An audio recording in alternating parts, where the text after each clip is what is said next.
Okay, so we're talking today about the sacraments of the church. And the giveaway we've already talked about earlier is how many of them there are. Does anybody else want to hazard a guess? Yes, correct. There are 7 sacraments. So what is a sacrament?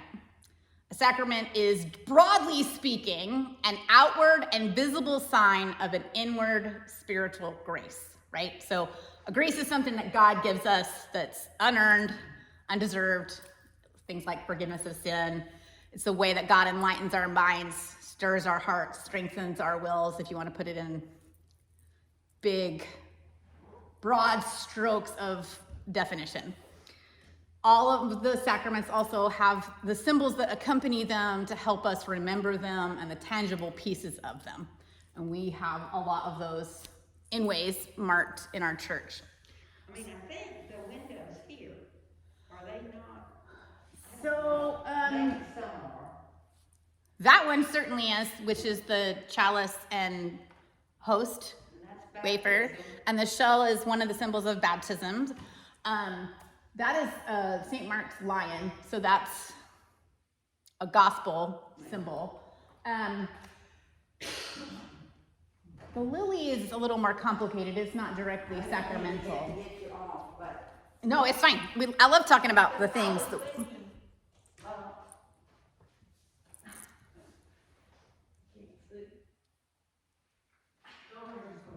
Oh, please don't fall. now that I've gotten all up here, It doesn't give you any information about the window, just who gave it and Thanksgiving for it. So the lily is more of a symbol like the lamb, which you can't see on this camera, the window with the lamb and the flag. It is a symbol for resurrection. Part of the reason that Easter lilies are Easter lilies is that they look like they're completely dead, and then every spring they come back without, and it's not obvious they're going to do that, which is partly how they got reshuffled as an Easter lily. I didn't mean to get us off. Oh, it's good. No, it's right. That's and so we sort of did this when we did the gifts of the church, which I, like a fool, did not record. But talking about the symbolism in our windows is interesting and something we probably will do at some point. So there are 2 great sacraments, and these are the sacraments that are instituted by Christ. So baptism and Eucharist. They're the principal sacraments, if you will. And then there are 5 sacramental rites that evolved throughout the church. And the way my liturgy professor described this is that they are not specifically mentioned in Scripture, but are in no means not a part of it, and some of them more than others. So the first of those, of course, is confirmation, holy matrimony, reconciliation of a penitent, unction, and ordination. So at least 4 of those exist indirectly in Scripture, right? They're not commands or things that are done, but certainly marriage is talked about. There is definitely overtures of reconciliation. Unction is very direct. It's something that Jesus and the disciples do. And ordination is in the epistles, or at least what will become what we think of as ordination. So those 5 sacramental rites are broadly defined as why they're different is that, and this isn't quite a one-to-one, but all may, some should, none must. I get a little iffy about saying all may with confirmation because I feel like it's a little more something we hope for than that. And that is not also true necessarily of ordination. Some may, some should, none must is probably more in line for ordination. So we, in our bulletin, regularly list that the ministers of the church begins with lay people, right? Like the church is not a church without everybody who participates. And then that also includes deacons, priests, and bishops. And ordination is how we ritually set apart and prepare those people for those roles. So generally speaking, if you want to look at a prayer book, in the Catechism, turning to page 860, there are some details about other sacramental rites.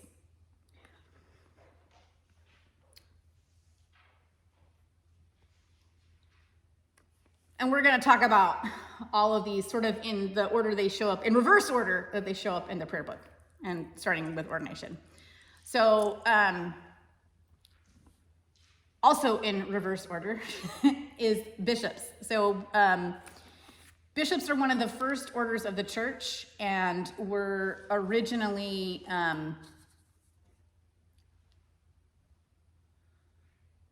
congregational leaders in specific settings. So if you have a church in a town, the bishop will be the person who was originally over that congregation. Well, if you have larger urban centers, like someplace like the city of Rome or anything else, any place else that is large, obviously you're going to have to figure out how to deal with more than one congregation. So eventually that role becomes more of an oversight role, an administration position, and this happens pretty quickly in the early church. And then presbyters are appointed, or what we now have as priests, to be the individual person who is responsible for those congregations. Deacons are also mentioned in the early church and are in the epistles. The role of deacons has very much evolved over time, but the basics and the core of the diaconate has remained the same, and that is service. So we'll go a little bit more into each of those orders. So where we are now, bishops are going to celebrate and minister over the sacraments, but particularly over ordination and confirmation. In any of the services in the prayer book, it will tell you if a bishop is present, they are the chief celebrant. Because of partly, they are the top of orders, but also because if you have a bishop present with you, chances are that's not a regular occurrence unless you're in a cathedral, and that even may not be true because of pastoral visits. So the bishop is always going to be the chief celebrant.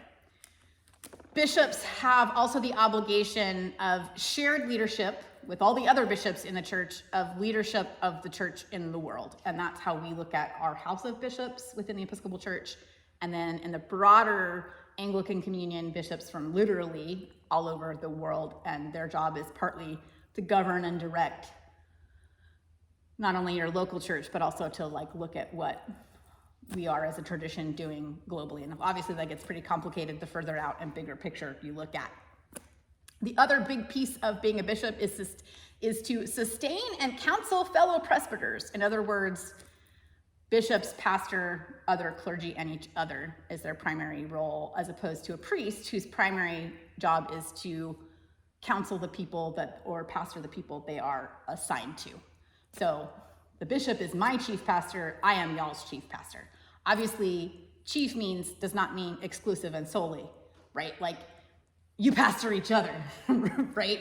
There are other places that pastoring comes from that is just, but that in terms of obligation and ordination as part of the ordination of setting people apart.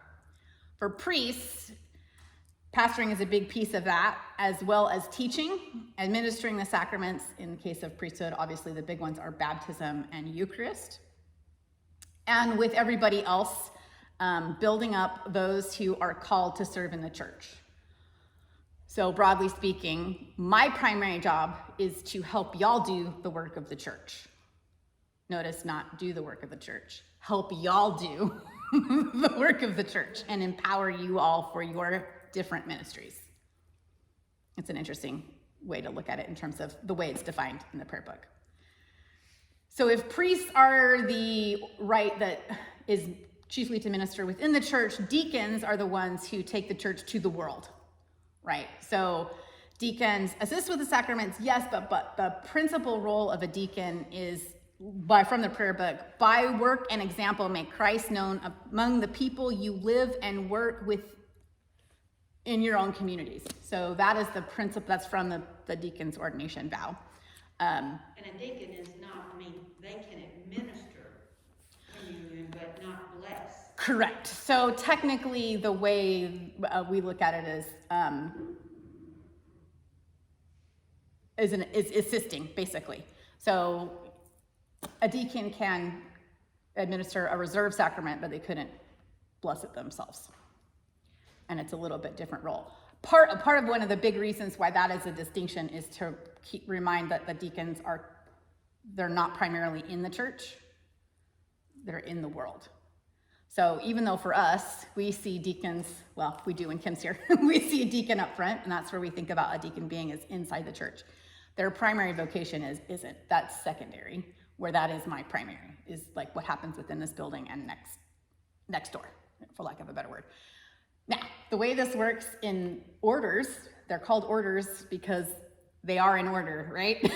So anybody who is going to be ordained starts out as a deacon. Now, you may be a vocational deacon, and that's what you're called to serve, and that's what you will stay as, right? That's what Kim is. She's a vocational deacon. For myself and other clergy people, you might remember this with Michael, you're first ordained as a transitional deacon, and you serve 6 months to 2 years as a deacon, and basically try to live as much as you can into that vocation. And that's tricky, particularly if you're a deacon in charge and over a lot of the other pieces of it. But that's something we try and work out still so that you get some of that service and be taught to take the church into the world. Also, you are always still a deacon, right? Even though that's, if you are transitional, you're going elsewhere, you're still a deacon. So you still have to represent the church. It's just not your primary, it's not your primary calling. Then there is a little bit of precedent for people to become bishops from the diaconate and not be called out of the priesthood, but they do have to be ordained to the priesthood before being ordained a bishop. I've never seen that happen. I've heard of this. I don't know how that would work. I don't know what it would look like. I would imagine it's complicated. So anyway, so symbols for all orders are the priest collar. Obviously, there are different styles of this. There's not one type of collar. And then the stole, and how you wear the stole is a little bit different. Priests and bishops wear it, as I do, as a yoke, and then deacons wear it, and I've already forgotten which shoulder. Oh, is it left shoulder? Is that right? Left shoulder to right? Yes, over left shoulder. The bishop has additional symbols of crook and mitre, and sometimes ring. We don't get too hung up on the ring, although technically they all have the bishop's ring. What's a mitre? It's the funny hat. That is a symbol of, if you look at the bishop's chair, the back of the bishop's chair has the seal of Alabama on it, and it actually has two of the bishop's symbols in it. The top is the mitre, and then the crook in the center of the seal. The bottom, the crossed keys, it's actually a symbol of bishops and Peter, who's the first bishop, who was given the keys to the church and on whom the church was founded. So Peter is sort of the de facto saint for bishops, even though they may have other affiliated saints. Any questions about that? That's super glossing overview. There's a lot more to all of those roles. What struck me is what you said about priest, that your job is to equip us to be the world. To go out into the world. Yeah. And a lot of times we've got to be reminded of that because, hey, we're paying you, you ought to do the work, and we'll sit back. Right. And I think that's a big difference. It's also especially in a congregation the size of Resurrection, obviously there's going to be some administrative pieces that don't exist in bigger congregations, right? We don't have a staff of 10. We have, if you count our nursery workers, we have 5 people who work for the church besides me, and none of them are full-time. In a big church, that looks completely different. You probably have 5 or 6 people who are 3/4 or better time, right? So the priest is a role that changes the most between congregation to congregation. And a bishop will look different between different dioceses because of different traditions and how many churches you have and how many bishops you have, and anyway. But in terms of what your specific job is, priests are going to look incredibly different based on congregation. And deacons work a little bit differently because deacon, it's what are they called to do? Because it's the church in the world, not everybody has the same gifts. So whether it's working with homeless or food ministry or, there's any number of things that deacons engage with, and all of those is the same kind of work, but it doesn't necessarily look the same. It's also really tricky we don't always know what to do with deacons because they're so unspecific, right? Like, there isn't a job description. Is serve the world. Well, what is that? Yeah, and that's it gets trickier. And the deacons are unpaid, right? Correct. So you can compensate deacons for travel or for some kinds of service, but in terms of their ministry is unpaid. They also report, well, Kim belongs to us as a congregation. We're going to claim her. She technically reports directly to the bishop. I am not Kim's boss. I am her co-minister. The bishop is her boss. And then y'all and the bishop are my boss. Doesn't that get fun and complicated quickly? Aren't there some things that deacons are expected to do is the wrong word, but often do, habitually do, like Sure. take the gospel book? Yes, so liturgically, deacons have some very specific roles. So when we're talking about Sunday services or any Eucharist, or even other, whatever church rites, there are roles that if you have a deacon are their first go-to, and the gospel is the big one, right? And they do it for the bishop when the bishop. Correct. So if we were a congregation that did not have a regular deacon assigned, another deacon from the diocese would come with the bishop to do those things, usually. Occasionally it doesn't happen, but most of the time there are deacons that will travel with the bishop, so there's always someone there to serve the bishop. Sometimes with little tiny churches, like the bishop won't necessarily bring, like when I was ordained at St. Michael's, there wasn't a deacon because I was the deacon until I got ordained. So, right, it's just kind of how that works. But, so reading the gospel, they can bid the creed, but that's not a full thing. Bidding the confession and the dismissal and then assisting at the altar are the roles of the deacon for sure. How that shapes out depends on the deacon and the other clergy involved, right? If Kim is here, she will always do those things.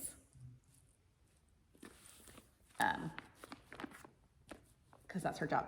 For me, the hard part is like when she is here, I'm like, wait, is this Kim's job or my job? Is this my job? Whose job is this? Because I'm so used to, because I've served my whole first 2 years without a deacon. So they're all my words normally. And then don't get me wrong, I love having a deacon. I tried the entire time I was at St. Michael's to get a deacon assigned to me. And of course that did not happen, but I tried really, really hard. So anything else about orders, ordination, clergy?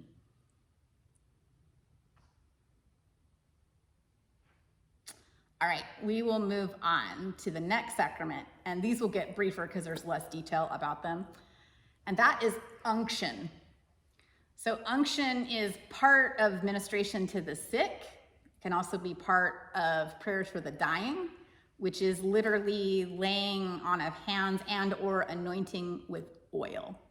So this is what we do for people who to ask for healing. You can do that as part of a service. St. Luke's in Jacksonville does a regular healing service. A lot of churches do. It's something I have on my radar to do eventually. I just don't know with COVID about anointing people. I got to work out what that looks like, if you do it, and if you don't, what do you do instead? Anyway, or it can be. We've done it here. Cool. And most people have at some point, whether it's something that's regular Wednesday or a Thursday morning service or whatever, or have done occasionally. And I'm going to figure out how to plug that in soon because it's a really gorgeous way to do part of Eucharist. It's also something that can be done individually. So the difference for us, sometimes this gets called last rites, but it technically isn't last rites because yes, it's something you can do with the dying, but it's not solely end of life. It's what you do for somebody in sickness who wants some extra support or prayer. But it can literally be anything. It doesn't have to be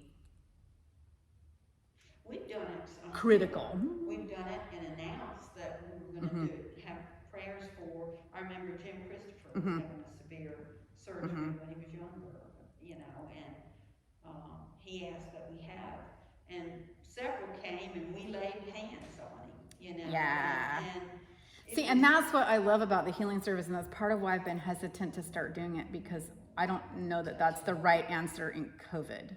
Right, because to me, the important part about unction is touch. And I don't know if that's the most healing and loving act we could be doing right now. That might be counterproductive. So that's something I'm working on. But we have several people who, you know, they have ongoing health stuff, or people who are, you know, in treatment and that. And that's part of the beauty of that service is it holds those people up publicly.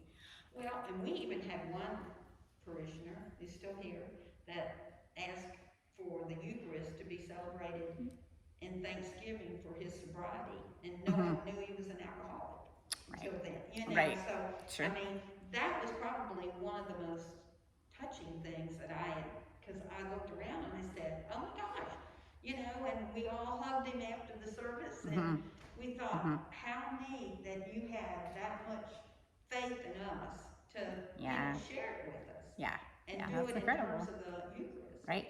That's awesome. Yeah. Any questions about unction before we move on? And it doesn't have to be performed by a priest. So technically the blessing of the oil does, Okay. but no, anointing can be done by anybody. A lot of congregations, in the same way that we have in the past had lay Eucharistic visitors, you may have someone commissioned within a congregation to anoint people. Like as a secondary, like if we were going to do a public healing service and there were going to be 85 people here, you might have more than one person anointing, so it didn't take 3 years to anoint everyone, and that can be, you know, that can be a lay person. Yeah, absolutely. Anything else? All right, the next sacrament is reconciliation of a penitent. And this is the act of making confession to a clergy person and professing regret and receiving absolution. So I think most of us have a perception, either from experience or from popular culture, about the Roman rite of confession and going and sitting in a confessional with the clergy person and making confession and being given some penance. Well, that's not what the rite looks for us. It is similar in that you are going to tell a clergy person what is on your heart, and you may be given some direction about ways to amend your life or make some restitution, but an Episcopal priest or deacon or bishop would never give you or require you to make an act of penitence. That's between you and God. As long as you're sorry, and if there is some restitution makes that you're accountable for that, that is whatever thing else is between you and God. We don't believe in acts of penance. Nor is this office required. Like in the Roman tradition, I don't remember what it is, if it's every time you're supposed to receive Eucharist or whatever, but you're supposed to confess on a regular basis. For us, the corporate confession serves that purpose, which is why it either starts the entire Eucharist or is in the place where we have it regularly, which is literally right before we exchange the peace with one another and then have Eucharist.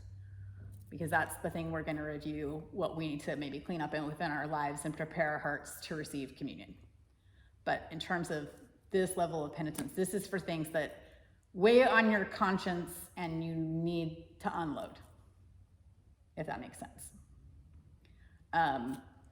It is definitely not something that I would say is a regular thing. It's open to anyone and always available, but it isn't, like, I don't know very many congregations that have like confession on Friday, which you would have in a Roman Catholic church. Any questions about that? And there's the gift of pardon and grace of an absolution. Yes. You don't get punished. My favorite thing about the rite of reconciliation in our prayer book is the last line in the first version of it is the priest asks the penitent to pray for them, a sinner. Me as a priest would say, please pray for me, a sinner. And that's my favorite part of that rite, because to acknowledge that This is not this is not me giving you the grace of God. It's reminding you that we both are in the same boat and that the grace of God is for both of us. Right? It's not something I dole out with a spoon. It's something that's freely offered.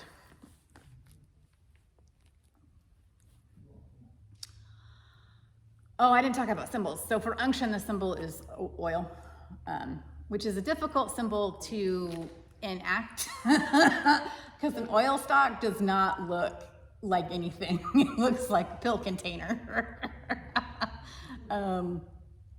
Sometimes people use a vial so you can actually see that it's oil, but anyway. Reconciliation is a little less specific. Sometimes it's praying hands or a purple stole, because usually you wear a purple stole for that rite because it's penitential. But it's a little less, we don't really have as specific, as less, it's more general symbols. And we don't have anything in the church that I think of that is specific to that. All right, next, holy matrimony. So holy matrimony for the church is making a public covenant between a couple in the presence of God. So it's taking a civil contract and also adding a layer of covenant to the community and God. This is the latest. This is the latest thing that was added to the roster of churches' sacraments, right? It's the thing that is newest in our history of being blessed by the church. And the symbol of matrimony is, of course, wedding rings. Pat's got to have some of these symbols here she's pulled up. Oh, cool. I don't see. What did you say the green stole? Was that? Purple stole is for reconciliation. Is there? Green stole is the thing we wear in ordinary time. It's what I wear now in seasons after Pentecost and after Epiphany.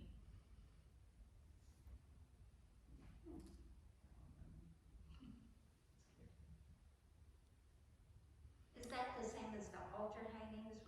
Yes. So altar hangings and stoles in season of the church are tied to what the overall arch of the season is. And green is ordinary time.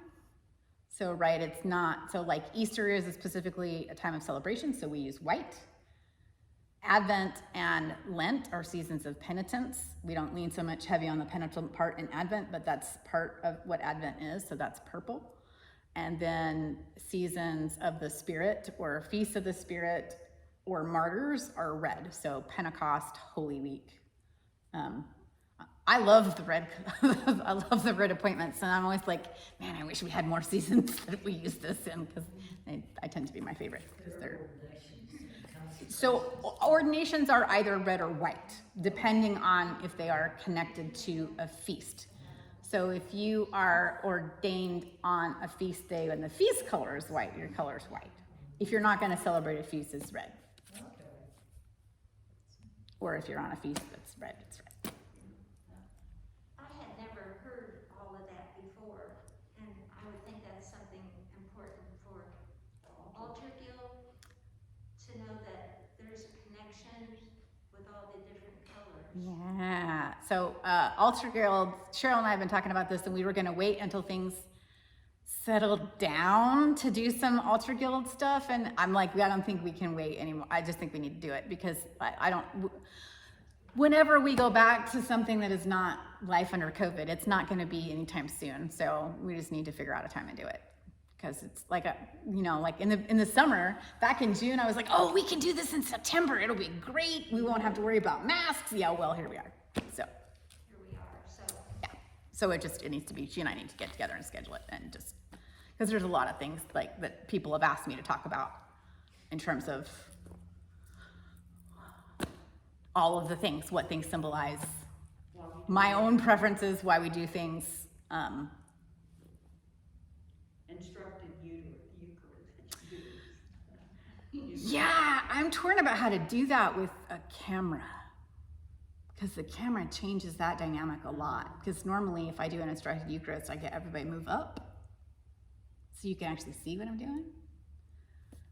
So maybe that's something I have to do on a day where there is no camera, or we put the camera somewhere different. I don't know, but yeah.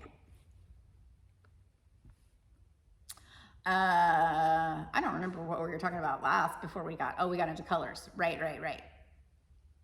Okay. So the next is confirmation.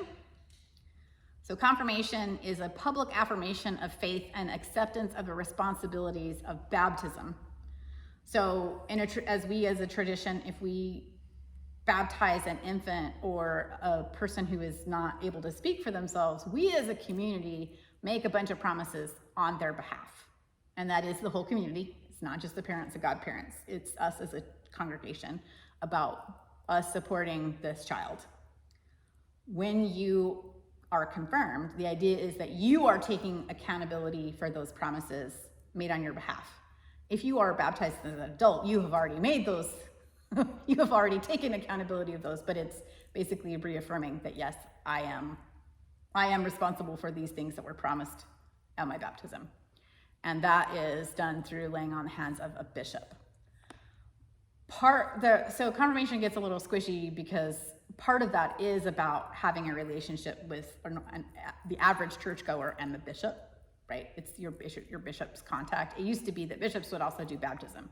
Well, that's not practical anymore. We baptize way too many people for the bishop to do all the baptisms. That hasn't been in practice for a long time unless you're in a very small diocese. So that's part of that. Hey, this is your bishop. This is your connection to the broader church, or your reminder that you are a part of something beyond just this particular congregation. Any questions about that? That's very brief, obviously. I thought it was a great workshop and that they had at the last diocesan convention on confirmation and how does it look for the entire church. That Exactly. when kids are confirmed or when people are confirmed, that they feel a whole support of the congregation, in terms of people writing notes to them or having a get together the Saturday before and having a big meal for the confirmands and I thought that was a great. So the diocese has done a lot of kind of pilot work on what that can look like. There were supposed to be a big workshop this summer when we did confirmation at camp, and then there was only one confirmand, so it was canceled, which is a shame because I couldn't do the workshop, or I couldn't do that session at camp. I had something else opposite it. So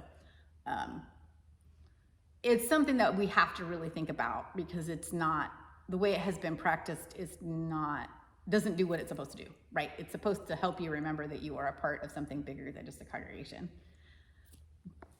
But I don't know that, I don't think that's what I got out of my confirmation other than I got to meet the bishop. Hey, this is this guy we've been praying for every Sunday. Oh wow, Henry Parsley's really tall, how about that? Right, I mean, that's about my takeaway from that when I was confirmed as an adult, so. So base age is usually 12 or older, ideally somewhere between 13 and 14. I think it really depends on the individual. I don't know that I would go younger than that, but I know some, the young person, listen to me. The young person I confirmed at St. Michael's was 12. And when I sat down with her to do her prep, because I didn't have a whole class, she was more prepared than I was at 27 to be confirmed because she'd been coming to church and had voluntarily done so much of that on her own as a young person. She was way more articulate and ready to receive that and wanted it than, I wanted to be confirmed, but not because I'd come up with it, right? Like it was. I think I had a class when I was 13 or 14. Mm-hmm. Yeah. Mm-hmm.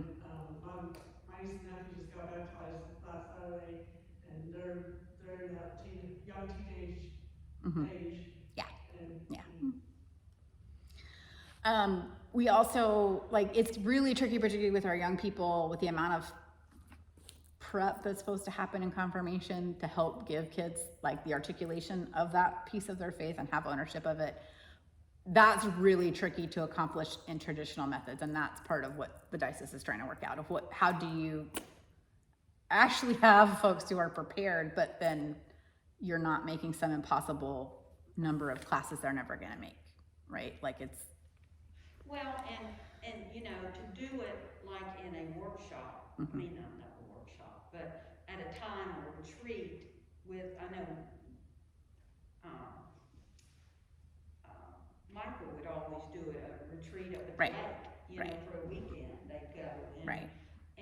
But to have it at Camp McDowell does show them the Exactly. diocese. And that's something, even if, what I would love to do, if, well, we'll see what happens in the next couple of months, that even if our folks aren't going to be, if they're going to be confirmed here, they would still do the confirmation retreat at McDowell, because like that, to me, particularly for young people, to hang out with other young people in the diocese from all kinds of congregations would be amazingly formative. Well, that's what Camille has said, how important that was, at least for your daughter, in terms of, you know, getting involved and being, you know, feeling so comfortable with the whole diocese. Diocese-wise. Yeah. It's also helpful, particularly in a small town, to help you see what church manifests in other communities, right? Like if you come up in someplace like Birmingham, where there are, you know, 12 other Episcopal churches, you may have some other experience, but there's 2 in Gadsden. So even if you've been to both of them, that doesn't tell you a whole lot about what the Episcopal Church is outside of Gadsden. And it looks really different in other places, and that's part of the beauty of it, right? Like the spectrum of what the Episcopal Church can be and manifest as is gorgeous, but you may have no idea what that looks like. And that's a part of learning that piece, because I love this church. It's gorgeous. I don't know another church that looks like it. Or like, and the things that we do are not necessarily the things that other people do, even churches this size. So it's... And the missions are different. Yeah. I got a tour Yeah. of St. Michael's and All Angels in Anniston yesterday. And let me tell you, that gorgeous place in the middle of slummy Anniston. is Right, the just neighborhood a that's shock. completely changed. Yeah, yeah. But their mission, they serve their neighborhood and their community so well. So it's really, it is eye-opening to see how everybody does things differently. And it's not only eye-opening, it's a learning experience Yeah. about what it is you are as an Episcopalian when you go out into the world, whether it be college or whatever, and someone said, oh, you're one of those crazy Episcopalians. Well, I'm not crazy. We just yeah. Let me tell you what our church does down the road, Right, you know? right. And Exactly. so Exactly. it gives kids a kind of enough knowledge to go out into the world and be able to save themselves.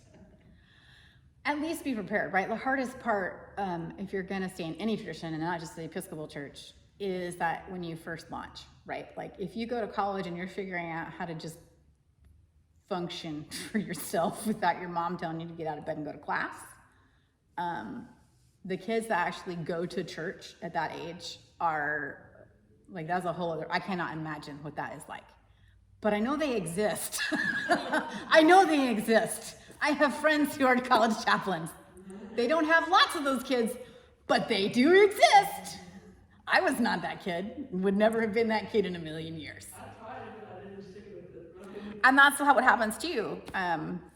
It's the part of becoming an adult. And so depending on what church is for you and the connections you already have, one of the biggest problems with kids go to college is if they really love the church that sent them or that brought them up, and then they go to a college town and the church there looks completely different, it's not their church anymore, they're not gonna go. Not unless they already have some other connections and other ideas and maybe know some other people, right? The kids who actually get plugged in college chaplaincy programs are the kids that have friends that are doing it or go as a group.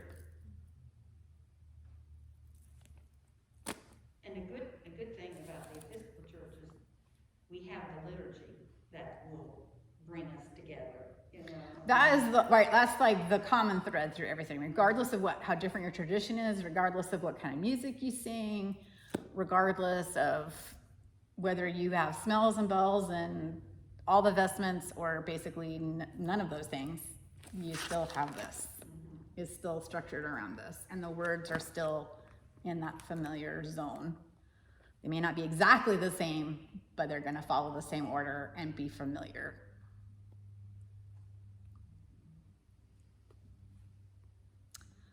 That's one of the big parts of why I was drawn and stayed an Episcopalian, right? Like I didn't do a lot of church shopping. I was like, oh, no, this is what I need. This is what works for me. So I stayed without any real understanding that that's really what I was going to be doing when I started. So, let's see. We are way over what I had planned for us in terms of time, but we've had some great conversations. I'm not going to go into detail about either Eucharist or baptism, other than to say the symbols of Eucharist are, of course, the bread and wine, which we do have in a window. And baptism, the symbols are principally water, which we normally have in the font, and then the baptismal or the shell. There are some others too, but those are the principles.